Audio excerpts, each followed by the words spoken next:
Alright, so we're out here rocking and rolling. Out in the rain. I have the Yankee swag on here and the rain jacket. But that's how we do it, okay? This is how we do it in the 161 River Ave. Out in the rain making videos. That's right. So, hope you enjoy this. So, 4 moves the Yankees need to make to win this offseason. Whenever the hell it resumes, okay, after this ridiculous lockout. 4 moves, okay? And they're still doable. These are doable moves. They're reasonable moves. And as long as Cashman is aggressive right out the gates, I think it's very possible. But he's going to have to be supremely aggressive. They're going to have to be willing to give up some guys, some prospect capital. No excuses. End of story. You want to win the offseason, that's what has to be done. Okay? And, you know, I don't want to be, let's not be in denial here. Let's keep this real, okay?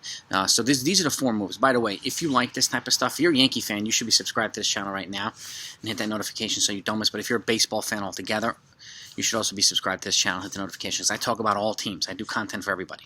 So, but with that, 4 moves, okay? A lot of these are obvious. Number 1, get an outfielder, okay? There are essentially 2 options here. Number 1, you sign Seiya Suzuki, or you trade for Brian Reynolds.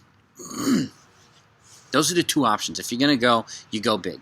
Those are the 2 big options, okay? Obviously, that means the decision is going to be made on whether Aaron Hicks is going to be moved, because there's not a lot of confidence that he's going to stay healthy, whether he's going to be moved in a trade or something like that, or be relegated as the 4th outfielder. Now, he could be the 4th outfielder, but you also have Estevan Florial, you also have Ender Inciarte, who they just signed to a minor league deal, and who knows who else they might bring. Eddie Rosario, there might be someone else. We just don't know. So, but one of those guys has to be the option here. Okay, if you want to win the offseason, it's got to be one of these guys. Brian Reynolds in a trade, and you got to be willing to give up Jason Dominguez and other guys, but just got to be willing to do it. Okay, or Seiya Suzuki in free agency before that guy goes to freaking Boston and becomes a Yankee killer. Okay, that's move number 1. Move number 2 is pitcher. Okay, the obvious choice is Carlos Rodon in free agency. If you can get him on a 3-year deal, 4 tops, then you got to bring him in. You got to bring him in. But keep in mind, I say this repeatedly, you got to make sure you have 3 guys in long relief. They have them already. Okay, Michael King, Nestor Cortez, Luis Severino. I know there's a desire to put Luis Severino as number 2.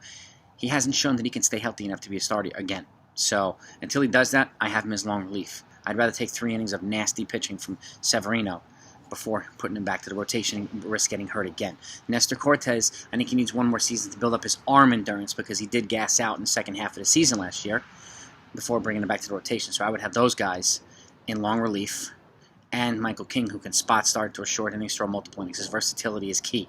3 good guys could ease the transition from starting rotation to the 1-inning power guys. Ridings, Loizaga, Chapman, all those guys. Green, and the rest of them. Clay Holmes, Jimmy Cordero, and the rest. So, and again, if it allows you, it gives you more security to bring in a guy like Rodon, who can break down, who can be injury prone, but if you can get 28 to 30 games out of him for 5 innings a pop, then you can transition to these guys more often than not. It makes it much easier to transition from starter to closer. Okay, and again, you get that guy before thinking he has to throw 7, 8 innings and then having him get hurt at some point. No. Carlos Rodon free agency, or you make a trade. We've talked about trades for Luis Castillo. It's possible. We've talked about trades for one of the A's pitchers. That's possible. We talked about other trades as well. Okay? One of these guys has to come in. Again, I'm of the opinion that they need to bring in a second one, but I don't think they'll do that. But I hope that they will.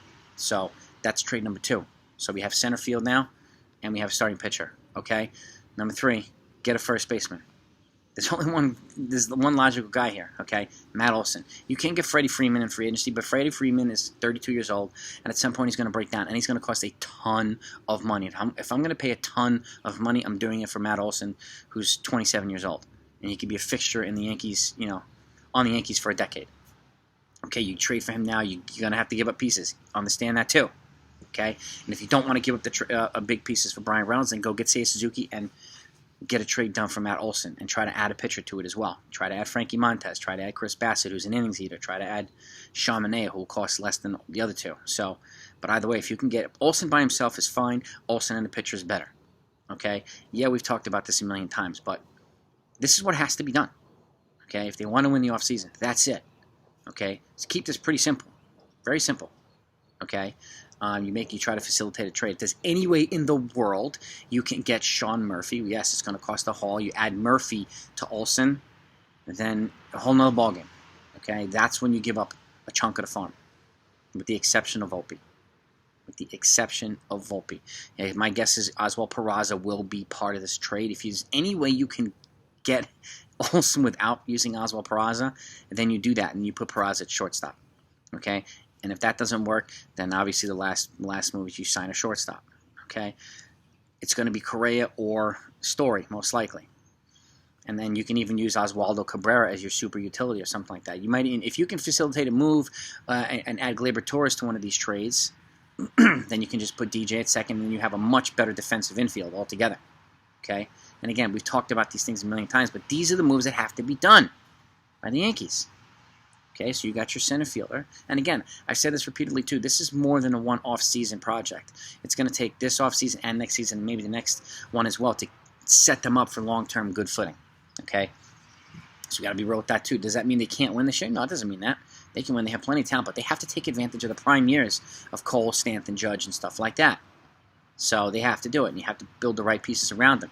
First base is a cornerstone piece. That's a building block. So is center field. Okay, when the Yankees were at their best, they had either Bernie in center, Tino at first, Donnie at first. Like,